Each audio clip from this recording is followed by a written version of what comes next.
Saya Jeremy Nababan. Nah, sekarang kami sedang berada di Museum Perkebunan Satu di Indonesia. Teman-teman, ternyata museum ini dapat dijadikan menjadi ranah bagi kita untuk melaksanakan pendidikan non formal. Dengan begitu, kita dapat bertanya tentang apa saja sih bagaimana sejarah perkebunan di Indonesia kepada tour guide yang kita tanyakan. Dengan begitu, kita sebagai pengunjungnya dapat mengetahui apa saja bagaimana dinamika perkebunan yang pernah terjadi di Indonesia, mulai dari tembakau, minyak kelapa sawit, dan lain sebagainya. Nah, check it out. Museum ini berlokasi di Jalan Brigjen Katamso nomor 53, Kota Medan, Sumatera Utara. Setelah sampai di lokasi, kami mewawancarai salah satu narasumber kami yang juga merupakan seorang mahasiswa magang di sana. Juga kami mengajukan beberapa pertanyaan mengenai sejarah Museum Perkebunan Indonesia atau Musperin. Indonesia punya 300 sumber berbeda dan 250 bangsa yang berbeda. Di sini juga ada hewan yang berasal dari Indonesia, yaitu burung yang berasal dari Nusa Tenggara. Dia hampir punah dikarenakan dia suka menyerang satu sama lainnya. Nah, di sini juga ada burung cendrawasih. Burung cendrawasih ini berasal dari Papua, yang dimana dia sama halnya dengan komodo, hampir punah dikarenakan dia sering diburu liar oleh pemburu, yang dimana pemburu tadi hanya memanfaatkan bulu-bulunya saja.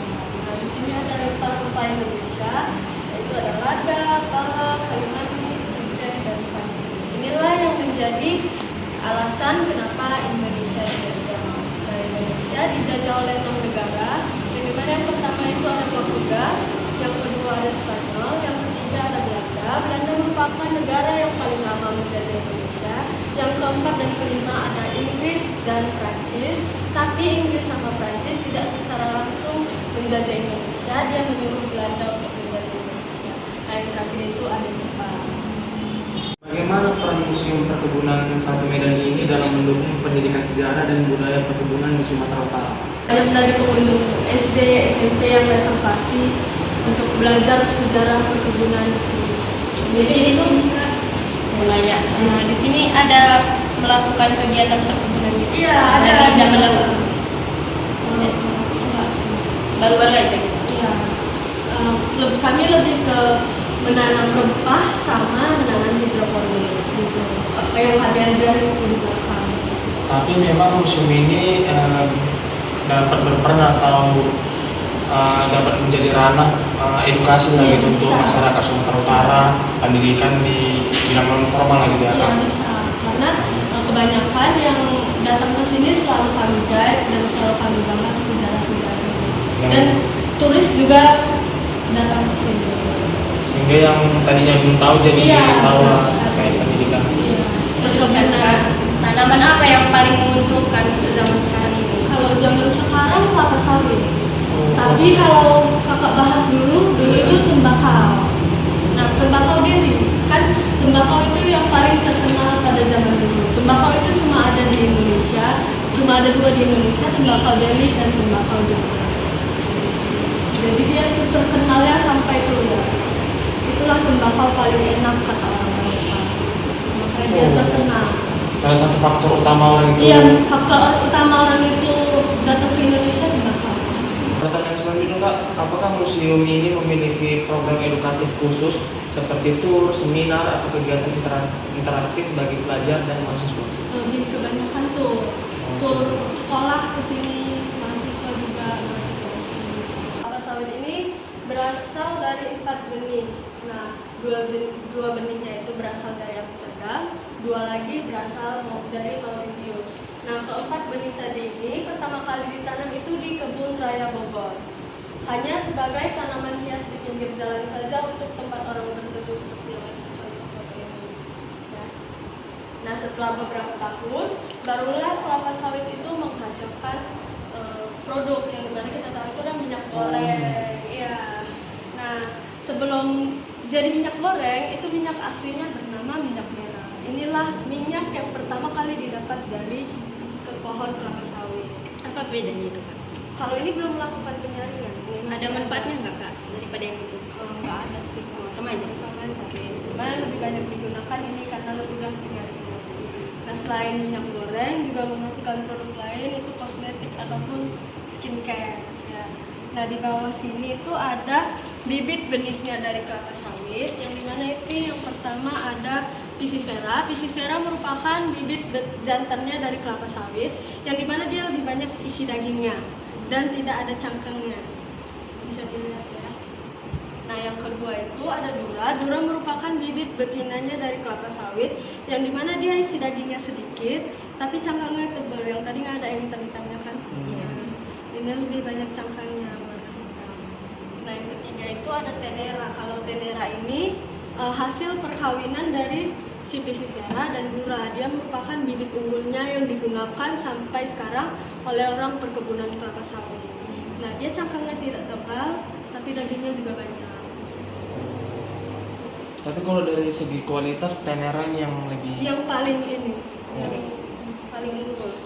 Kopi itu terdiri dari dua jenis, yang namanya itu ada Arabica dan Robusta. Nah, perbedaannya itu kalau Arabica wanginya dia lebih menyengat, kalau Robusta wanginya tidak semenyengat ini, dan rasanya juga kalau Arabica lebih asam dan pahit, kalau Robusta lebih ke pahit aja.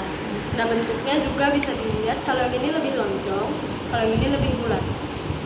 Kopi luwak di sini Nggak ada. Tapi kalau misalnya kita lihat dari sisi kualitasnya, orang-orang itu lebih memprioritaskan yang mana ya? Arabica. Arabica. Karena Arabica lebih asam dan pahit itu tadi. Kenapa kalau bapak-bapak lebih suka kopi pahit? Jadi kan lebih banyak yang pahit harusnya kan? Iya, kalau di kafe-kafe dia makai dua-duanya, Kak. 70% Arabica, 30%-nya Robusta. Oh. Jadi dia tidak pure yang Arabica aja. Berarti kopi yang di rumah-rumah itu juga Iya, dua-duanya. dua-duanya. Nah, kakao ini berasal dari suku Aztec yang ada di Afrika. Dibawa oleh orang Spanyol ke Eropa dan diolah menjadi minuman. Ya. Nah, pertama ini di sini ada proses pembuatan coklat. Dari mana itu ada biji kakaonya yang dikeringkan, ini bijinya. Nah, kemudian itu dipanggang. Nah, ini yang sudah dipanggang. Nggak kelihatan ya perbedaannya sama aja. Ya, setelah itu isi bijinya itu dipotong-potong, kemudian dihaluskan kembali, ditambahkan gula dan cocoa butter, lalu dihaluskan kembali. Nah, selanjutnya di sini ada teh. Teh itu berasal dari Yunan, daerah di Cina. Dibawa ke Indonesia itu pada tahun 1686 oleh seorang Belanda yang bernama Andreas Kleyer. Nah, pada tahun 1910, teh ini disebar luas ke seluruh Indonesia, dan di mana salah satunya itu ke Sidamani, Kabupaten Simalungun. Ya. Kan sekarang ada di situ perkebunan Teh. Sidamani. Iya, itu merupakan kebun teh paling besar di Sumatera.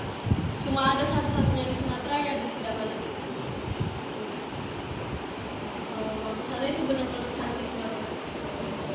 Nah, selanjutnya itu ada tebu. Nah, tebu ini kita tahu asal aslinya dari mana. Tapi banyak yang bilang itu berasal dari Papua ataupun Papua Nugini. Nah, kemudian tebu ini tadi diolah menjadi gula. Ya. Nah, dulu ada namanya Raja Gula, bernama Tioham. Kenapa dia disebut sebagai Raja Gula? Karena dia memiliki perusahaan gula terbesar di Asia Tenggara pada saat itu. Di Asia Tenggara? Iya, di Asia Tenggara. Sehingga dia disebut sebagai Raja Gula. Sampai di sini ada mau ditanya lagi? Apa saja koleksi utama di museum ini dan bagaimana relevansinya dengan perkembangan perkebunan di Indonesia? Ada relevansinya. Hubungan, Hubungannya Kak? Oh, hubungannya. kaitan.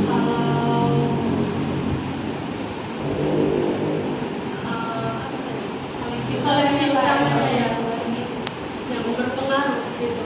Iya. Biasa itu ada di ruangan ketiga sih kalau kita. Nah, koleksi utama itu berdasarkan filosofi. Dan filosofi ini merupakan data-data para pekerja perkebunan dulu. Nah, nih di sini ini masih asli ya Kak. Ini ada sidik jarinya, namanya, dari mana dia berasal, bahkan ada catatan kriminalnya. Inilah yang masih asli. Nah, mungkin relevansinya tadi itu banyak turis yang datang ke sini untuk mencari kerabatnya yang dulu bekerja di sini gitu. Oh. Ya banyak yang nanya kayak kakek saya pernah di sini ini gitu. Banyak yang mereka mencari ini. Gitu. Bisa dilihat juga dari namanya. Iya. Apanya. Mungkin selanjutnya saya mau jelasin tembakau mana yang masih bisa digunakan dan tidak. Dan bisa dilihat juga di foto itu, kebanyakan yang menyortir dalam tembakau itu perempuan dan memakai baju berwarna cerah. Nah itu ada alasannya kenapa kebanyakan perempuan, karena perempuan lebih dianggap lebih teliti, bersih dan rapi dalam segala hal, sehingga kebanyakan perempuan yang menyortir dalam tembakau. Nah kalau memakai baju warna cerah itu dikarenakan dulunya belum ada listrik, lampu ataupun lilin yang dimana mereka hanya memakai cahaya matahari aja untuk penerangan. Nah baju berwarna cerah itu dapat membantu penerangan mereka dalam memilah daun tembakau tadi. Nah ini mejanya, namanya meja cerutu apa? Cerutu itu rokoknya zaman dulu. Nah seperti yang ada di sini. Oh, tembakau ya? Iya. Nah, kalau cerutu ini tadi dia diolahnya tidak di Indonesia, tetapi di Jerman perusahaannya. Nah, dia diekspor ke Jerman, kemudian diolah menjadi cerutu. Nah, karena itulah Indonesia dikenal sampai Eropa karena tembakau itu tadi. Nah, ini ada alat pengukur daun tembakau yang di bawah ini. Kalau di atasnya ini tali cucuk untuk mengikat daun tembakau. Nah kalau di sini ada namanya rumah bangsal. Rumah bangsal ini digunakan untuk mengeringkan daun tembakau. Kalau di bawahnya ada bal ini merupakan pembungkusnya daun tembakau yang akan diekspor ke Eropa.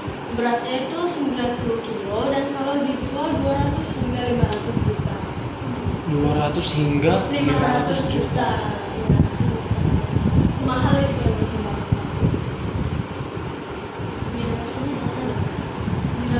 Di rumahnya itu yang mengolah daun tembakau kan dikeringkan di dalam. Cuman dibiarkan gitu aja. Ada alatnya. Nah, baru lanjut ke sini. Nah, di sini Brazil. Yang pertama kali dibudidayakan itu di Indonesia, Malaysia, dan Singapura. Nah, pohon karet ini itu tadi dideres untuk mendapatkan getahnya, kemudian ditampung dan dikumpulkan pakai ini ataupun ini. Setelah dikumpulkan, diolah menjadi karet, nanti seperti itu. Nah, setelah diolah menjadi karet, diolah lagi menjadi barang yang kita gunakan sekarang. Contohnya itu ada ban, sepatu, ikat rambut, ini pintu ini untuk menampung getah karetnya. Tadi udah di Sini kok pisau deresnya.